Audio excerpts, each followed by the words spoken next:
ৰাং ধাতুৰ পৰা ৰাম উৎপত্তি হৈছে। ৰাং মানে অগ্নি। অগ্নিয়ে কি কৰে? কেঁচা পকা একো নাচায়, হয়নে? সেইটো কাৰণে লা বুলি কোৱাৰ লগে লগে জুই জ্বলি গ'ল। ক'ত? আমাৰ ভিতৰত। ম বুলি কোৱাৰ লগে লগে গোটেই পাপবিলাক ভস্ম হৈ গ'ল। ক'ত? আমাৰ ভিতৰত। টক্সিন।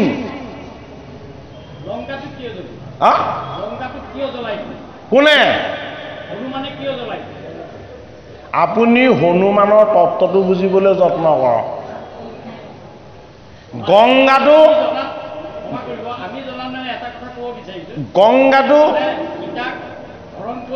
এটা কাৰণ আছে যে মানে পাৰ্বতীয়ে সেইখিনি সময়ত মানে তাত মানে পুনৰ ঘৰ এটা বিচাৰিছে, যিটো ঘৰ বনাইছে। এই পাৰ্বতী কি বাৰু বাস্তৱ দৃষ্টিৰে গম পাইছেনে বাৰু? এ শুনি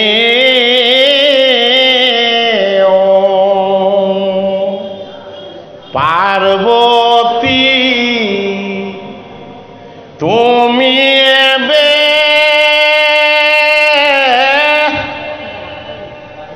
রাম রাম রাম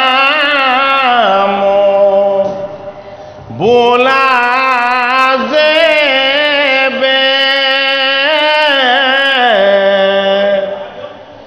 এ তোমার বদন হইবে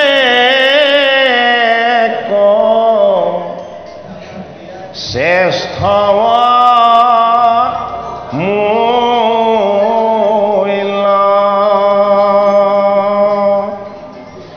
রাম রাম রাম রাম বুলি এ রামতে রমুহু সর্বক্ষণে এ জানা রাম নাম সহস্র নামৰ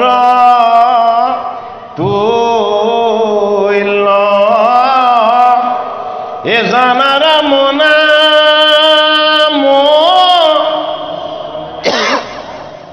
সহস্ৰ নামৰ তুল্য।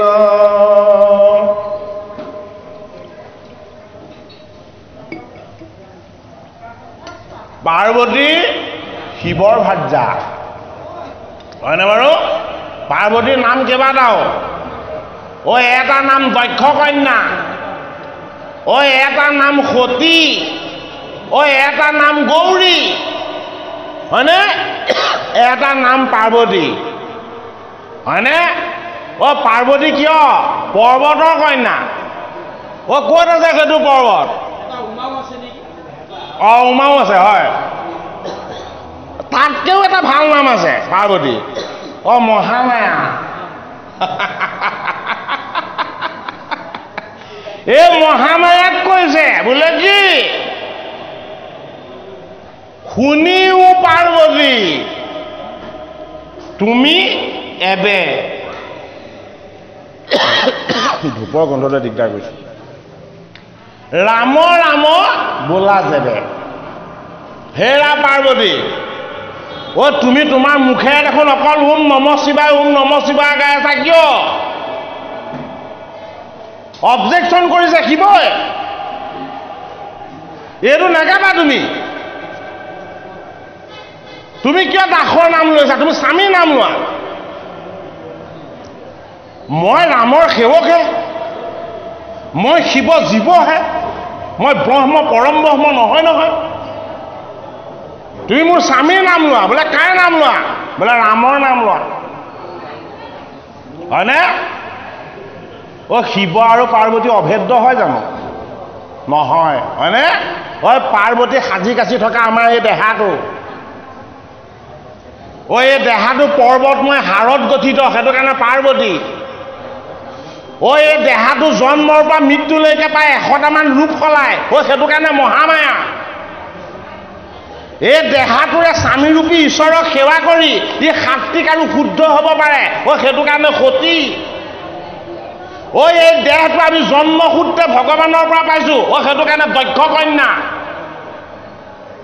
হয়নে এই দেহৰ একো অৰ্থ নাই বোলে কি যদি জীৱ ইয়াৰ লগত যোগ নহয় জীৱ হ'ল শিৱ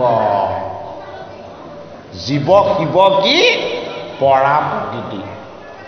পৰা প্ৰকৃতি জীৱ শিৱ ঈশ্বৰৰ অংশ ই জীৱৰ তত্ত্বলৈ আহি গুণত বান্ধ খাই গ'ল সেইটো কাৰণে তাৰ হাতত ত্ৰিশূল আহি গ'ল এই ত্ৰিশূল হ'ল 3 গুণ ক'ত আছে এই জীৱৰ লগত আছে এই জীৱই যদি কেনেবাকৈ শিৱক উপাসনা কৰে পৰমাত্মাক উপাসনা কৰে তেতিয়াহ'লে গুণমুক্ত হৈ যায় সেইটো কাৰণে ত্ৰিশূলডাল সন্মুখত বহুৱাই দিলে গুণবিলাক সদায় চঞ্চল গুণবিলাকে সদায় আমাক অস্থিৰ কৰে সেইটো কাৰণে কি কৰিলে এই ত্ৰিশূলত এটা দম্বৰু বান্ধি দিলে এই দম্বৰু হ'ল কি শব্দব্ৰহ্ম এফালে ৰাম সিফালে কৃষ্ণ এই ৰাম কৃষ্ণৰ নাম যেতিয়া দম্বৰুত বান্ধি দিলে ত্ৰিশূল স্থিৰ হৈ গ'ল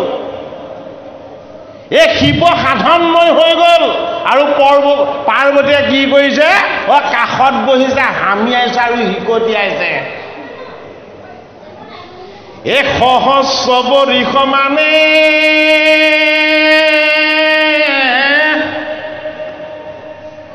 আছিল যুগত ধ্যানে এই আখি তুমি পুছিলা আমাক এই গাঁৱে ভস্ম জটা ধৰি অনেকত পইচা কৰি আউৰ তুমি আৰাধা কাক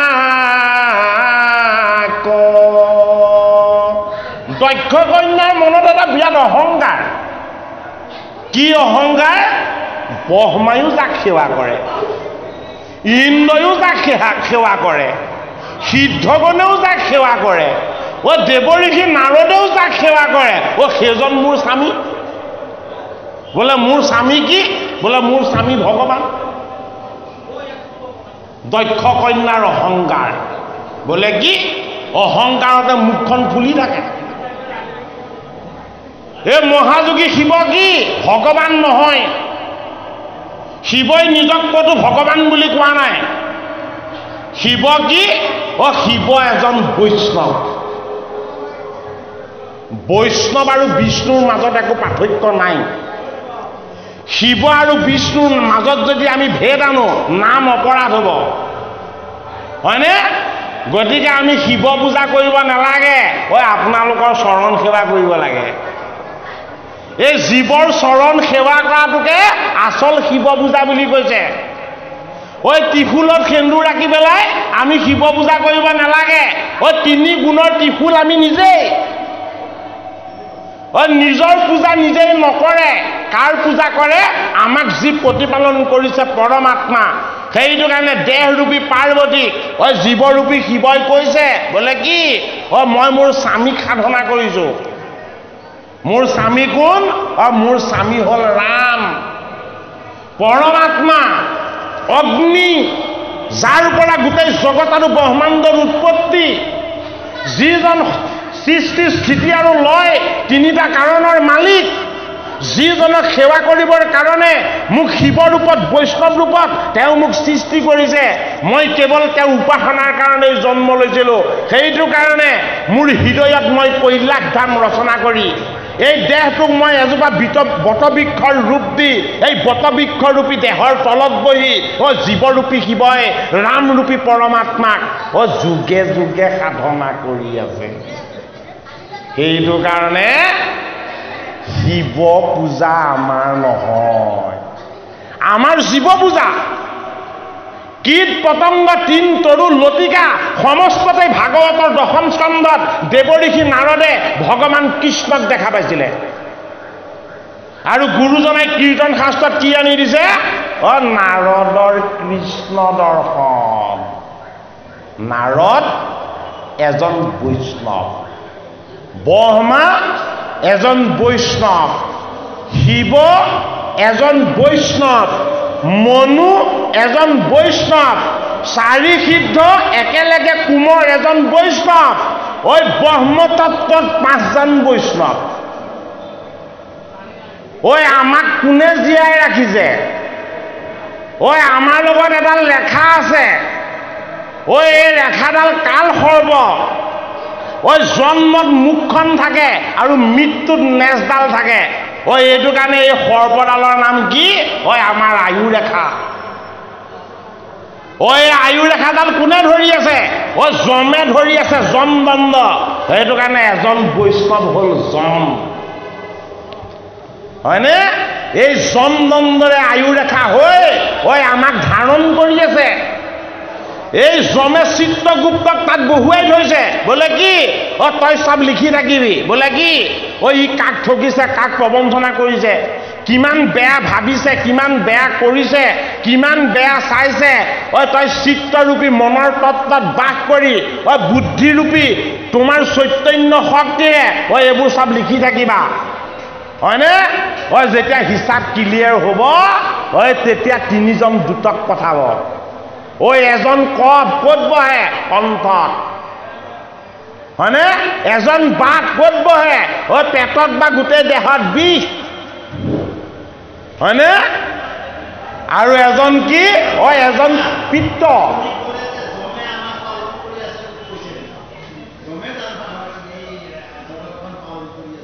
মই তেনেকৈ কোৱা নাই। যম আমাৰ আয়ু ৰেখা। আয়ু ৰেখাডালৰ শক্তিটো হ'ল বিষ্ণু। সেইটো কাৰণে যম এজন বৈষ্ণৱ, যম এজন বৈষ্ণৱ। আৰু যমৰ তত্ত্ব আমি কি ক'ম? ভাগৱতৰ 6ষ্ঠ স্কন্ধ পঢ়িলেই হ'ল। বাপজনা আমিও সৰ্বজ্ঞ নহয়, আমিও পথালি চকোৱা মনুষ্যহে। কিবা এটা কৰোঁতে ভুলো হ'ব পাৰে, দায়টো ক্ষমা কৰিব, হয়নে বাৰু? কিন্তু আপুনি এই তত্ত্ব দিশটো বুজিছেনে নাই সেইটো অনুভৱ কৰক। এতিয়াও ভাগৱত পাঠ কৰে, ভাগৱত শ্ৰৱণ কীৰ্তন কৰে, আকৌ দেৱ দেৱীকো পূজা পাতল কৰে। এইটো দেখিলে আপোনাৰ অসহ্য হ'বনে নহ'ব বাৰু?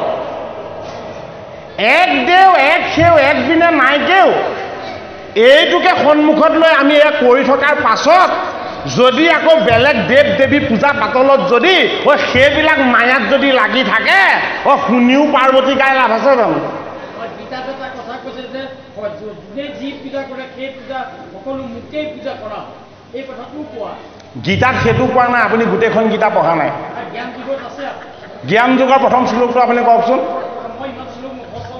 অজো পিছনবদ্বয় আত্মা ভূতানামিশৰো অপিছন প্ৰকৃতিম সাম অধিষ্ঠায়া সম্ভ্ৰমামি আত্ময়া। শ্লোকটোৰ অৰ্থ নুবুজিলে আপুনি মই তেনেকৈ ক'ব লাগিব। অজু অপি সনবদ্বয় আত্মা, জন্ম আৰু মৃত্যু ৰহিত মই হলো আত্মা, পৰমাত্মা। ভূতানাম ঈশ্বৰো অপি সনহ, সমস্ত ভূতক চৈতন্য কৰি ৰখা ময়েই হলো ঈশ্বৰ। বোলে কি মোৰ বহিৰংগা তত্ত্বৰে মই প্ৰকৃতি, অন্তৰংগা তত্ত্বৰে মই আত্মা ঈশ্বৰ। মোক কোনেও নেদেখে, মোক কোনেও নেজানে, মোৰ জন্ম মৃত্যু নাই, মই সচ্চিদানন্দ আনন্দৰূপ। হে অৰ্জুন, তেতিয়া অৰ্জুনে সুধিছে তেতিয়াহ'লেনো আকৌ তুমি কিয় অৱতাৰ লোৱা? তেতিয়া কৃষ্ণ কি বুলি কৈছে? য়দা য়দহি ধৰ্মস্য গ্লানি ভৱতি ভাৰত অভ্যুত্থানম অধৰ্মস্য তদাত্মনম চৈজমহং পৰিত্ৰাণায় সাধুনাম বিনাশায় সদুষ্কৃতম ধৰ্ম সংস্থাপনাত্ৰয়ে সম্ভ্ৰমামি যুগে যুগে। ধৰ্মক সংস্থাপন, অধৰ্মক বিনাশ, দুষ্কৃতিক নাশ কৰিবৰ কাৰণে কি কৰে? ভগৱন্তই অৱতাৰ লয় ৰাম ৰূপত কি কৰিলে কুম্ভকৰ্ণ আৰু ৰাৱণক বধ কৰিছে হয়নে কৃষ্ণ কি হৈছে দন্তবক্ৰ আৰু শিশুপালক বধ কৰিছে আৰু বহুত অসুৰ বধ কৰিছে হয়নে বাৰু আৰু বহুত অসুৰ বধ কৰিছে কাৰণ 3 দিনৰ পৰা বধত লাগিয়ে কৈছে নহয় পুতনা চক্ৰবাদ অঘাসুৰ বকাসুৰ হয়নে নহয় সেইবিলাক বাহিৰত নাই চব আমাৰ ভিতৰত আছে কৃষ্ণৰ অসুৰ ইন্ধনৰ তত্ত্বটোৱে বেলেগ পুতনা ক'ত আছে আমাৰ জিভাত বহি আছে যিমান খালেও ই কেতিয়াও টেষ্টটো সম্পূৰ্ণ কৰিব নোৱাৰে হয়নে বাৰু ই সদায় পেটটোৰ কাৰণে আৰু টেষ্টৰ কাৰণে এই পুতনাক সদায় খাই থাকিবলৈকে লাগে হয়নে বাৰু সেইটো কাৰণে কি ঈশ্বৰে আমাক এই পৃথিৱীত খুৱাবলৈ আনিছিলে ভাগৱত পান কৰাবলৈ আনিছিলে গীতা এই গীতা ভাগৱত অমৃত আমাৰ এই জিভাখনেৰে সৈতে পান কৰাবলৈ আনিছিলে কৰ্ণৰ ৰন্নেৰে সৈতে সেই অমৃতক আমাক দিবলৈ আনিছিলে কিন্তু কি হ'ল বাধা হৈ ডাঙৰ ৰাক্ষসী এজনী সন্মুখত বহি আছে এইজনী খালেও পেট নভৰে আৰু কৃষ্ণকো সি শত্ৰু জ্ঞান কৰে সেইটো কাৰণে নামটো পুতনা বোলে কি যাক দি থাকিলেও পেট নভৰে হয়নে বাৰু এই পুতনা হ'ল আমাৰ লোভ আৰু তৃষ্ণা কৃষ্ণৰ যদি চৰণ ভজে কৃষ্ণক যদি উপাসনা কৰে কৃষ্ণক যদি একান্ত চিত্তে সেৱা কৰে লোভ নাইকিয়া হ'ব তৃষ্ণা ভ্ৰম দূৰ হ'ব তাৰ পাছতো আমাক মেৰিয়াই মাৰিবলৈ আহিব চক্ৰবাদ এই চক্ৰবাদ হ'ল আমাৰ জীৱনৰ আশা আকাংক্ষা দুৰাকাংক্ষা এইবিলাকে আমাক লীলা কৰি সকলোবিলাক দেখাই দিছে কাৰণ বসু ব্ৰাহ্মণ ৰূপে যেতিয়া প্ৰভু মনে মনে তেতিয়াই মানে আপুনি শুনি লওক তাৰ পাছত ক'ব আপুনি শুনি লওক তাৰ পাছত ক'ব দেই হ'ব বাৰু শুনি লওক তাৰ পাছত ক'ব কাৰণ তত্ত্ব দিশটো আপুনি কিবা কৈ দিলে ছেভ হৈ যাব ইমান ভাগত গংগা বৈ থাকে ইয়াত যদি ছেট পৰি যায় কমটো ছেট হৈ গুচি যাব হয়নে বাৰু গতিকে চক্ৰবাদ আমাৰ মনৰ আশা আকাংক্ষা বিলাস কলৈ নিয়ে এই কৃষ্ণ বস্তু কোলাত থওঁতেও তাক আকাশলৈ উৰুৱাই নিয়ে গল চেপি মাৰিবলৈ হয়নে বাৰু আকাশলংঘীয়া আশা আকাংক্ষাবিলাকক কিহে নাইকিয়া কৰিব নিৰাশা কৃষ্ণ নিৰাশা কৃষ্ণৰ যাৰ সন্মুখ ভৈল আশা যিজনে পিঠি দিল কৃষ্ণই আশা কেনেকৈ পিঠি দিছিলে মই অমৃত পান কৰিবলৈ আহিছোঁ কৃষ্ণ কিন্তু মই জন্ম হওঁতে পিতৃ মাতৃক ত্যাগ কৰিম বোলে কি মোৰ লক্ষ্য হ'ল ঈশ্বৰ তত্ত্ব বোলে কি তোমালোকে জন্ম হৈ পিতৃ মাতৃক খামুচি ধৰি থাকা মই জন্ম হৈ পিতৃ মাতৃক ত্যাগ কৰিলোঁ কলৈ গ'ল গোকুল ধামলৈ গ'ল নিৰাশা ঈশ্বৰ কৃষ্ণ প্ৰাপ্তিৰ আশাটোৱে আমাক কি কৰে আমাক জড় কৰে অজ্ঞানী কৰে ঈশ্বৰ প্ৰাপ্তিৰ তৃষ্ণাটোৱেহে আমাক শুদ্ধ কৰিব পাৰে সেইটো কাৰণে যিমান অসুৰ আছে এইবোৰ বাহিৰৰ অসুৰ নহয় আমাৰ ভিতৰত বহি থকা অসুৰ এই ভিতৰত বহি থকা অসুৰবিলাকক বধ কৰিবলৈ বিনাশ কৰিবলৈ পৰমাত্মা কৃষ্ণৰ চৈতন্য শক্তি লাগিব সামৰ্থ্য লাগিব এই কৃষ্ণৰ শক্তিৰ দ্বাৰা আমি শুদ্ধ হ'ব পাৰিম আমি পবিত্ৰ হ'ব পাৰিম সেইটো কাৰণে যুগে যুগে অৱতাৰ ধৰা অসংখ্যাত অৱতাৰ ধাৰণ কৰি জগতৰ হৰিয়ে আমাক লীলা কৰি দেখুৱাই যে সেইটো কাৰণে ভাগৱত কি ভাগৱত সমুদ্ৰ কি সমুদ্ৰ অমৃত সমুদ্ৰ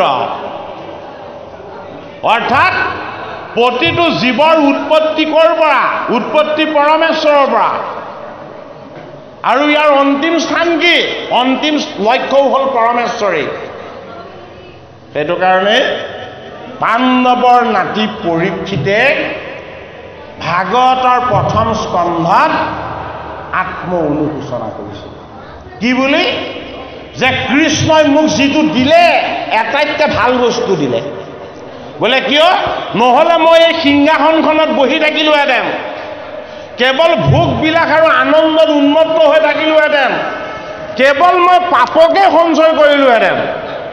এই ঋষিয়ে মৃত্যুৰ অভিসম্পাদ দিয়াৰ লগে লগে মই বিবেকক সবল কৰিলোঁ, বুদ্ধিক স্থিৰ কৰিলোঁ, মনক পবিত্ৰ কৰিলোঁ। মই লক্ষ্য কৰি ল'লোঁ কেৱল গংগাৰ পাৰ।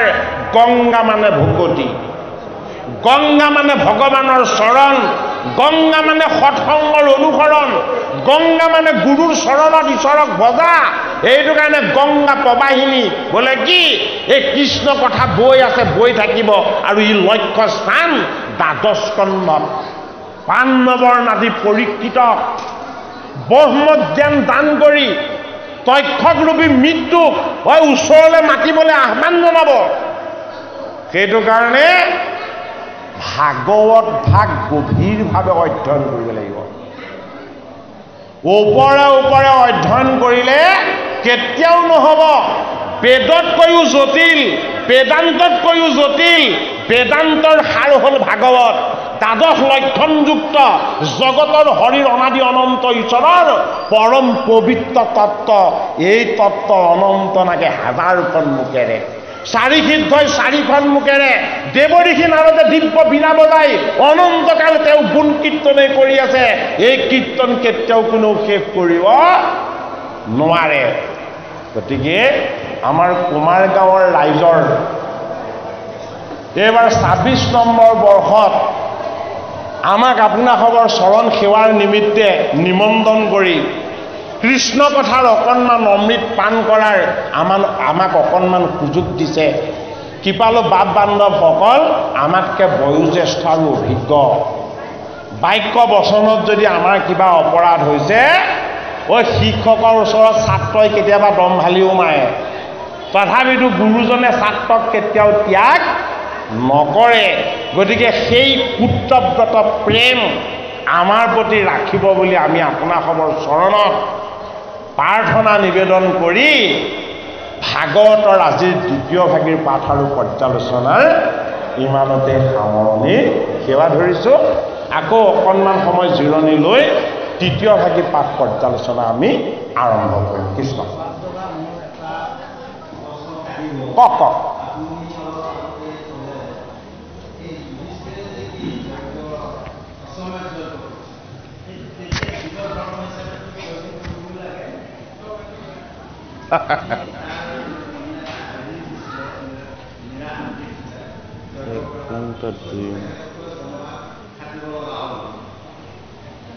অকণমান যুধিষ্ঠিৰ আৰু পঞ্চপাণ্ডৱৰ তত্ত্বটোৰ কথা কৈ দিলে বুজি পাব। গম পাইছেনে বাৰু? যজ্ঞ আমি জন্মৰ পৰা কৰিয়ে আছোঁ। আপুনি মই যজ্ঞ নকৰাকৈ থকা নাই, কিন্তু আমাৰ যজ্ঞটো কি যজ্ঞ হ'ব লাগে? পঞ্চযজ্ঞ হ'ব লাগে, যাতে আমি পঞ্চ পাপৰ পৰা মুক্ত হ'ব পাৰোঁ। সেইটো কাৰণে আমাৰ লগত 5টা তত্ত্ব ঈশ্বৰে দি পঠিয়াইছে। বোলে কি? আত্মাৰূপেৰে ধৰ্ম, কোনোদিন অস্থিৰ নহয়, ধীৰ স্থিৰ।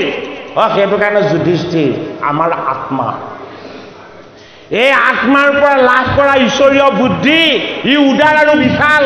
সেইটো কাৰণে নামটো ভীম, যুধিষ্ঠিৰৰ প্ৰথমজন ভাতৃ। এই মন বুদ্ধি যদি উদাৰ আৰু বিশাল হয়, তেতিয়াহ'লে আত্মদৰ্শন হ'ব। আত্মদৰ্শন হ'ল অৰ্জুন। সেইটো কাৰণে গীতা ক'লে ভগৱান কৃষ্ণই এই 3টা বস্তু কুন্তি। সেইটো কাৰণে অৰ্জুনৰ এটা নাম কুন্তেয়। এই 3টা বস্তুৱে জীৱক সদায় পৰমাৰ্থিক জ্ঞান দিয়ে।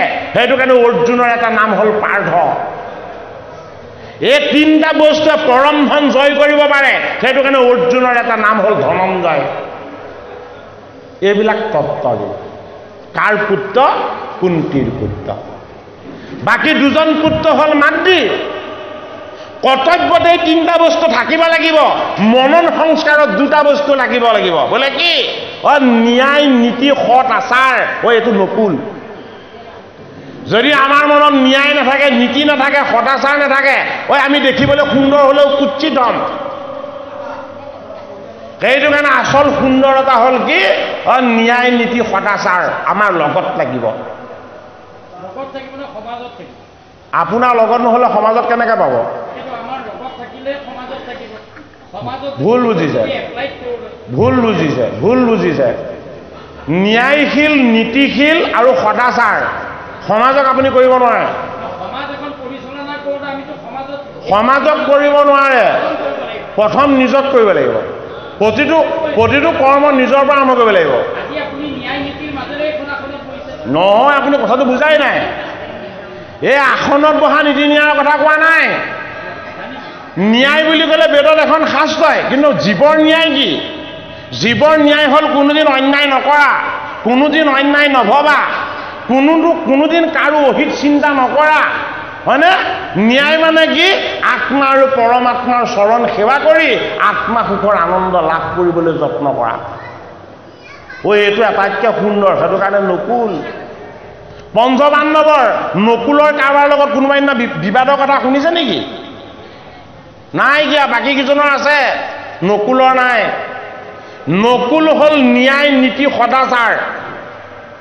আৰু সৎসংগ সহিষ্ণু বিনম্ৰ কোমল নম্ৰ আৰু ভদ্ৰ সমস্তখিনি জনাৰ পাছতো সৰ্বশাস্ত্ৰ বিশাৰদ হোৱাৰ পাছতো নিজকে সদায় অবুধ বুলি ভাবে সেইজন সহদেৱ পঞ্চপাণ্ডৱৰ 5টা তত্ত্বত বাসুদেৱ কৃষ্ণ বাস কৰে সেইটো কাৰণে পাণ্ডৱৰ সভাসদ হ'ল কৃষ্ণ এই গুণবিলাকে নাজানে কৃষ্ণই যে মালিক সেইটো কাৰণে পাণ্ডৱে কৃষ্ণক চিনি পোৱা নাছিলে কৃষ্ণক কোনে চিনি পাইছিলে পিতামহে চিনি পাইছিলে জন্মৰ পৰা মৃত্যুলৈকে যি ঈশ্বৰ কৃষ্ণৰ পৰিচয় আৰু ঈশ্বৰ কৃষ্ণৰ চৰণ চিন্তা উপাসনা কৰি কৃষ্ণৰ আনন্দময় সেৱাৰ ভাগ ল'ব বিচাৰে সেইজন বৈষ্ণৱ পিতামহ আমি কি বুজিম পাণ্ডৱৰ বিপক্ষত থাকিল দুৰ্যোধনৰ 10 দিনৰ সেনাপতি হ'ল হয়নে শিখণ্ডীক আগত বহুৱাৰ কাৰণে অস্ত্ৰ তেওঁ নধৰিলে মৃত্যুকে আঁকোৱালি ল'লে আৰু সৰসজ্জাত পৰি থাকি কেৱল চিন্তা কৰি থাকিল পাণৰ পাণ্ডৱ আৰু বাসুদেৱ কৃষ্ণ মোৰ ওচৰলৈ এবাৰ আহক বোলে কিয় পাণ্ডৱ হ'ল ভকত কৃষ্ণ হ'ল ভগৱান এই ভকত আৰু ভগৱানক দৰ্শন পোৱাৰ পাছত মোৰ বেলেগ প্ৰাপ্তিৰ আশা নাই সেইটো কাৰণে আমিও ভকত আৰু ভগৱন্তক দৰ্শন কৰাৰ ইচ্ছা মনত ৰাখিব লাগিব এই কৃপালু বাপজনা পাণ্ডৱ কৌৰৱ এইবিলাক কৈ থাকিলেও শেষ নোহোৱা কথা আমাৰ লগত 18টা তত্ত্ব আছে 11টা হ'ল কৌৰৱৰ তত্ত্ব 7টা হ'ল পাণ্ডৱৰ তত্ত্ব সেইটো কাৰণে পুৰাণ 18খন তাকে বুজাইছে 18 যুগ সম্বলিত গীতাত এই 18টা তত্ত্বকে কৈছে 18 পৰ্বযুক্ত মহাভাৰতত এই 18টা তত্ত্বকে বুজাব বিচাৰিছে এইটো কাৰণে শাস্ত্ৰ অধ্যয়ন কৰিব লাগিব গুৰুৰ চৰণ ভজিব লাগিব গোবিন্দৰ চৰণ সেৱা কৰি ভকত বৈষ্ণৱৰ চৰণৰ আশীৰ্বাদেৰে আমি জীৱনটোক ঈশ্বৰমুখী কৰিবলৈ এই কলিকালত যত্ন কৰিব লাগিব নহ'লে হিৰণ্যকশিপুৰ হৃদয়ত ভগৱান বিষ্ণু লুকাই আছিলে কিয় ভয় কৰি নহয় প্ৰত্যেকৰে হৃদয়ত তেৱেই লুকাই থাকে সেইটো বুজাবলৈ প্ৰহ্লাদে সেইজন হৃদয়ানন্দক দেখা পালে সেই প্ৰতিবিম্বই ফটিকৰ স্তম্ভটোত বিৰিঙি আছে আৰু খুজিছে ক'ত দেখিছ তোৰ ভগৱানক তেতিয়া প্ৰহ্লাদে উত্তৰ দিছে এই জগতত সকলোতে মই মোৰ ঈশ্বৰক দেখা পাইছো বোলে এই ফটিকৰ স্তম্ভটোত বোলে এইটোতো মোৰ ঈশ্বৰ বাস কৰি আছে ফটিক আটাইতকৈ স্বচ্ছ ফটিক আটাইতকৈ নিৰ্মল ফটিক য'ত কোনো পাপৰ চিত্ৰ নাই আমাৰ হৃদয়খন লোভ মোহ কাম ক্ৰোধ দম্ভ দেশ অহংকাৰ এই ক'লা ডাৱৰবিলাকৰ পৰা যেতিয়ালৈকে মুক্ত নহ'ব এই জগত সভাৰ কুশল মংগল আৰু হিত সাধনৰ কাৰণে জগতৰ হৰিয়া আমাক আনিছে এই অনুভৱ আমাৰ যেতিয়ালৈকে নহ'ব আমাৰ হৃদয়খন এলান্দুকলীয়া হৈ থাকিব এই এলান্দুকলীয়া হৃদয়খন ফটিকৰ দৰে নিৰ্মল কৰিবলৈ প্ৰহ্লাদ চৰিত্ৰ শ্ৰৱণ কীৰ্তন কৰিব লাগিব গীতা ভাগৱত শ্ৰৱণ কীৰ্তন কৰিব লাগিব ভকতৰ চৰণৰ আশীৰ্বাদ শিৰত ল'বলৈ যত্ন কৰিব লাগিব নহ'লে আমাৰ হৃদয়ৰ এলান্ধুকলীয়া অপবিত্ৰবিলাক একোৱে কেতিয়াও আঁতৰ কৰিব নোৱাৰে সেইটো কাৰণে আমাৰ আজি হৃদয়ৰ অকণমান হ'লেও কলীয়া ডাৱৰ নিশ্চয় আঁতৰ কৰিবলৈ ভগৱন্তই কৃপা কৰিছে আপোনাৰ খবৰ দৰে ভকত বৈষ্ণৱৰ চৰণ পাইছোঁ ভগৱন্তৰ বাংময় মূৰ্তি ভাগৱত শাস্ত্ৰ পাইছোঁ আৰু গুৰুজনৰ আমি স্মৰণৰ কাৰণে গুৰুৰ চৰণ পাইছোঁ গতিকে কলিকালত আৰু তাতকৈ বেছি প্ৰাপ্তিৰ আশা কৰিব নেলাগে অন্তিম সময়ত আমাক এইকেইটা বস্তুৱেই লগ দিব বেলেগ একো বস্তুৱে আমাক কেতিয়াও লগ নিদিয়ে হে কৃপালু গুৰু বাপজনা আমি আপোনাৰ প্ৰশ্নৰ উত্তৰ কি দিলোঁ কি নিদিলোঁ নাজানো যদি দায়দোষ হৈছে মৰিখন কৰিব বুলি আশা ৰাখি আমি দ্বিতীয় ভাগী পাঠ আৰু পৰ্যালোচনা কথা দাঙি ধৰিব বিচাৰিছোঁ আৰু সেইটো আপুনি ক'লে বেছি ভাল হ'ব আমি এই শাস্ত্ৰ আপুনি যিখিনি ব্যাখ্যা কৰিলে আমি শুনিছোঁ তাৰ বাবে যোনে যেনেধৰণৰ লাভান্বিত হৈছে অৱশ্যে হ'বই আমাৰ এই নীতি নিয়মখিনি নামঘৰৰ নীতি নিয়ম গুৰুজনাৰ যি আদৰ্শ এইখিনি বহুত দূৰলৈকে যাবৰ বাবে নতুন পিঢ়িৰ কাৰণে কি কি ব্যাখ্যা কৰিব নতুন পিঢ়িৰ কাৰণে লাগিব মই এইটোৱে কৈছোঁ যে মোৰ কথা মই এগৰাকী যুৱক এগৰাকীক যেতিয়া নেকি সুমিত্ৰাই ক'লে যে লগ পালা যে তুমি যেতিয়া নেকি বনলৈ যাবলৈ ওলাইছা এই বৌগৰাকী তোমাৰ কিন্তু বৌ নহয় ভাবিবা মই এইটো এটা জ্ঞান দিছিলে কিন্তু আজি ভয়াৱহ দিশত বৌকে তেওঁলোকে চিনাক্ত নোহোৱা গৈছে গতিকে মই ভাবোঁ মোৰ অনুৰোধ এনেকুৱা অলপ কথাও আহিব লাগে আপোনাৰ দ্বাৰাই আজি হয়তো সময় তেখেতসকলো বৰ্তমান বহি আছে এনেকুৱাও ব্যাখ্যা হ'ব লাগে নৱপ্ৰজন্মক এনেকুৱা জ্ঞান দিব লাগে যে ভনী কি বৌ কি ককাই কি এনেকুৱা ধৰণৰ জ্ঞান দিলে তেখেতসকলে তেতিয়া ইয়াৰ পিছত আমি আপুনি যাওঁ আমাৰ এই সমাজখন নতুন পিঢ়িয়ে চলাব কাৰণ আমাৰ যিটো গতি ধাৰা গৈছে আমি বহুত বেয়াকৈ ঢাল খাইছে তেখেতসকলক আমি কেনেকৈ আনিব পাৰোঁ আমিতো গায়ে আছোঁ সদায় শুনি আছোঁ গাই আছোঁ আপোনালোকে শুনাই আছে শুনিছোঁ 100 ভাগ কৈছে যদি 1 ভাগ মনত আছে কলিযুগ বুলি আপুনি কৈছে হয়ো কলিযুগ কিন্তু মই ভাবোঁ নৱপ্ৰজন্ম আহক আমাৰ এই ধৰ্ম তেওঁলোকে কেনেকৈ চম্ভালিব লাগে কেনেকৈ তেওঁলোকক আকৰ্ষণ কৰিব পাৰিম আজি যদি আপুনি ব্যাখ্যা যদি সেইখিনি কৈছে তেওঁলোকে যদি শুনি পাইছে তেওঁলোক লাভান্বিত হ'লে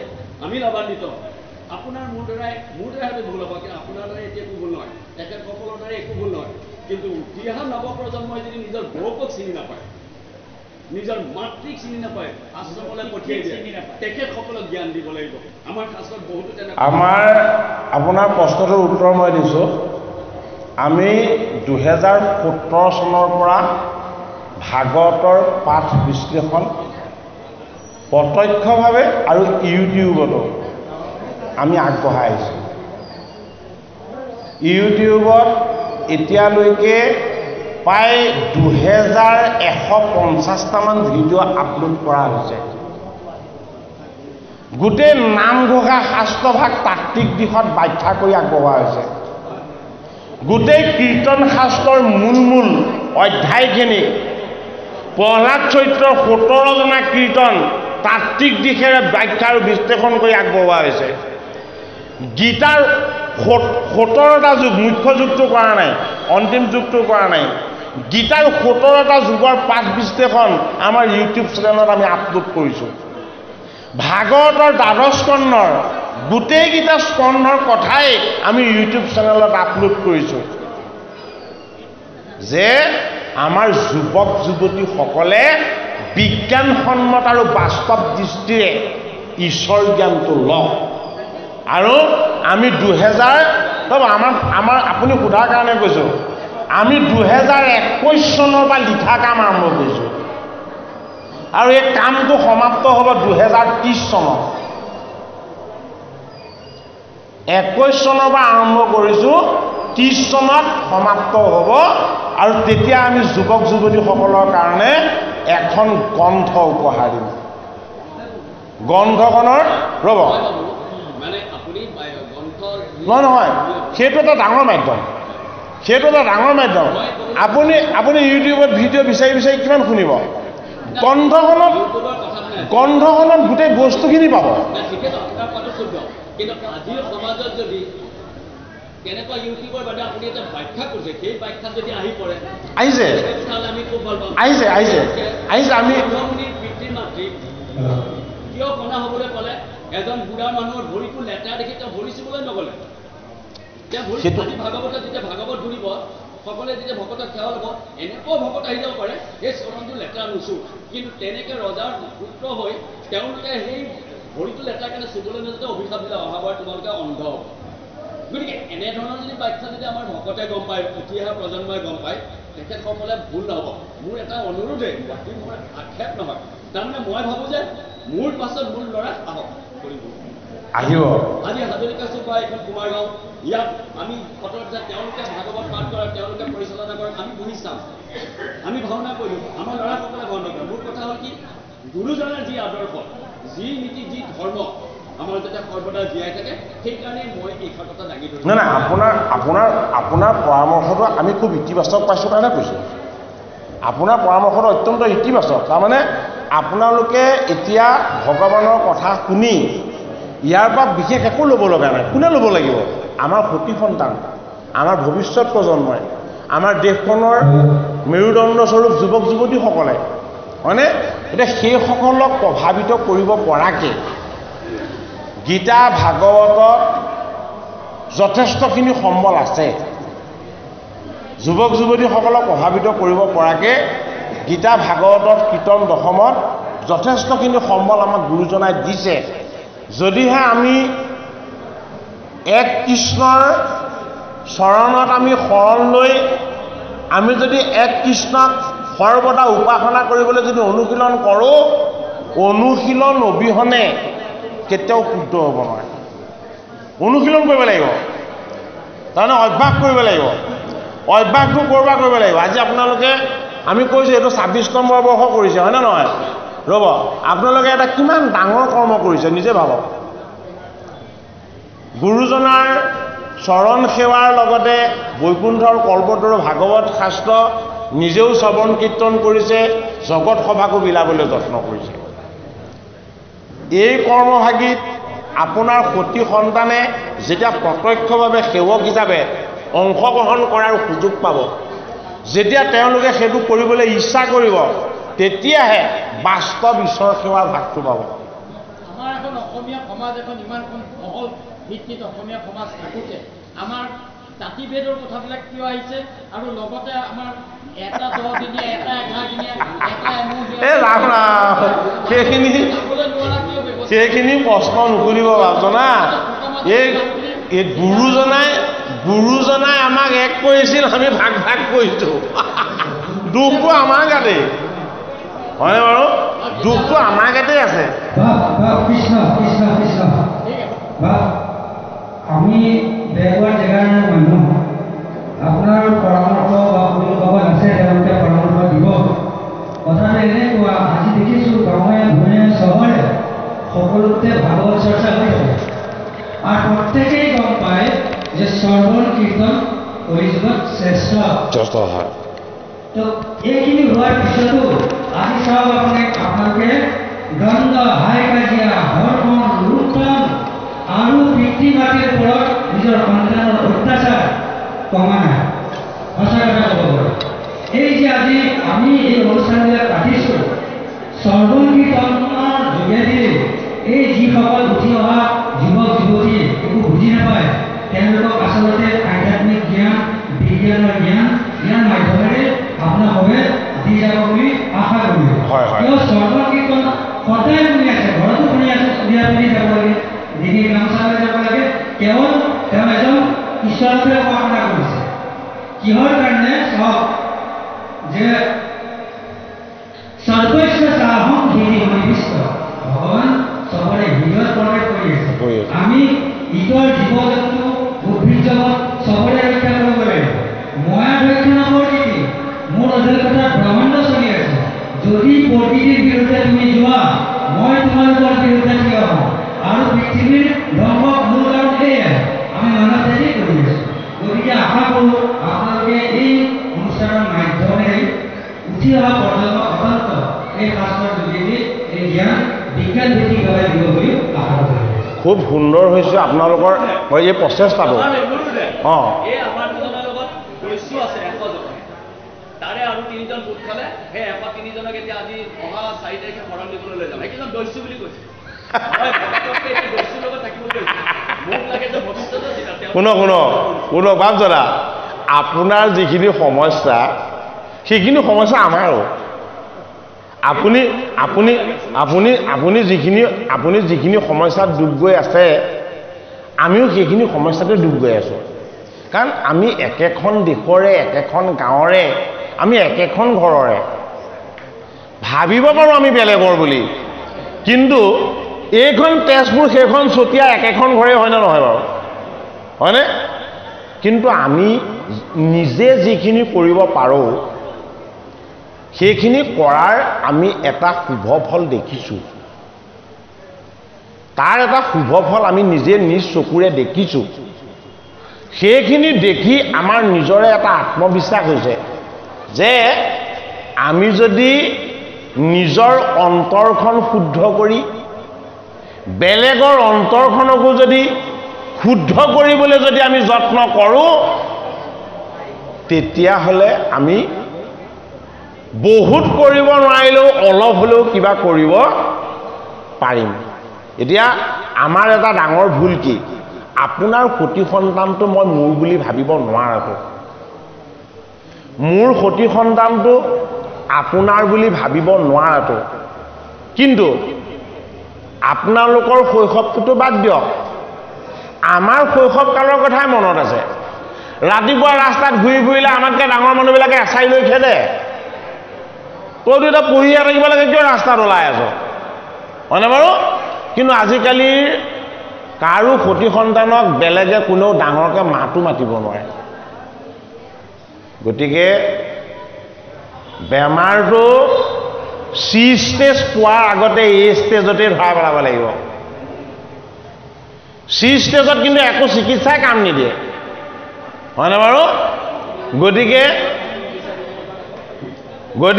এই ষ্টেজটোত ভকতৰ সংগত এই গীতা ভাগৱত শ্ৰৱণ কীৰ্তন আৰু ভকত বৈষ্ণৱৰ চৰণ সেৱা গুৰুজনাই আমাক এইখিনি এইটো কাৰণেই দিছে যাতে আমি সমস্তজনকে ঈশ্বৰ জ্ঞান কৰিবলৈ শিকোঁ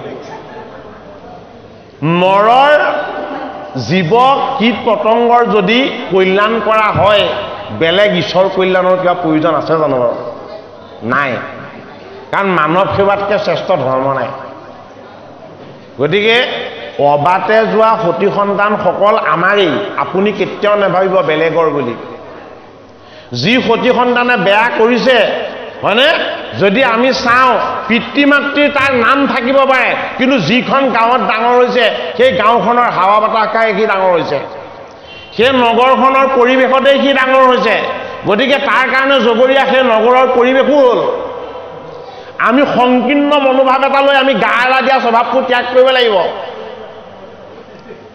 আমি নিজৰ সতি সন্তান আৰু দুখ দেখিলে আমি ক'ব লাগিব যে এইখিনি নকৰিবি আৰু বেলেগতো যদি আমি সেইখিনি দেখা পাওঁ আমাৰ দায়িত্ব বুজি আমি বুজাব লাগিব